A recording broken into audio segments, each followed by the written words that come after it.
You remember how there always was that one weird kid in school who was never really up to speed in the social skills department? The kid who hardly talked, and when they did talk, usually said something that would offend people or scare them off?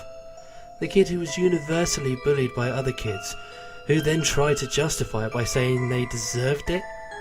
My senior class had Shane, who was definitely one of those kids. Shane was pretty much the poster child for the goth scene, always dressed in black, always listening to various kinds of metal music, and completely obsessed with bizarre, occult stuff. We always figured he kept drawing those pentagrams and runes and goat faces on all this stuff just to disturb the teachers and get attention from us. That's why none of us were afraid to mess with him.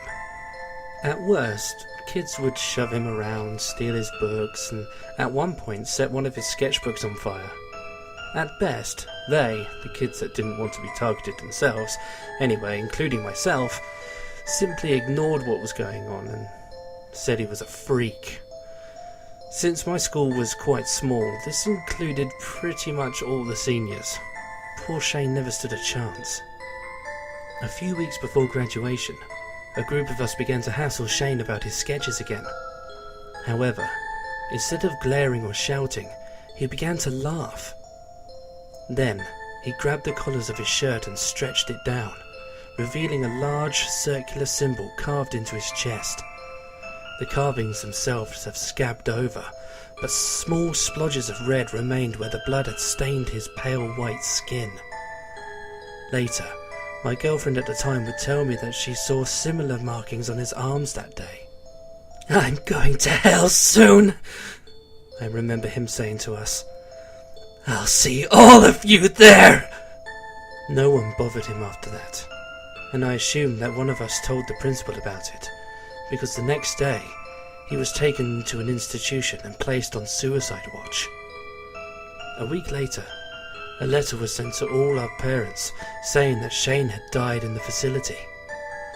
Throughout the next few days, all of the teachers were tight-lipped about the nature of his death. But those of us who saw our principal puking in a trash can after talking to the police knew it hadn't been pleasant. After we all graduated, Shane was pretty much forgotten. I stayed in touch with some of my fellow classmates and lost contact with others. Once Facebook became popular, I would reunite with quite a few class of 2000 alumni, and that was when I learnt that 7 of them had already died. Then I watched as one by one all the students from that single class died over the course of a decade. Some were listed as accidents, others went missing. Some, however, had been violently decapitated. Their heads were not so much as cut off, then devoured. The murders unsurprisingly left our entire town devastated and fearful. In the end, only 3 of us were left, and we all agreed to meet back home and ask the police to protect us and our families. When I arrived at the meeting point, the other 2 never showed up.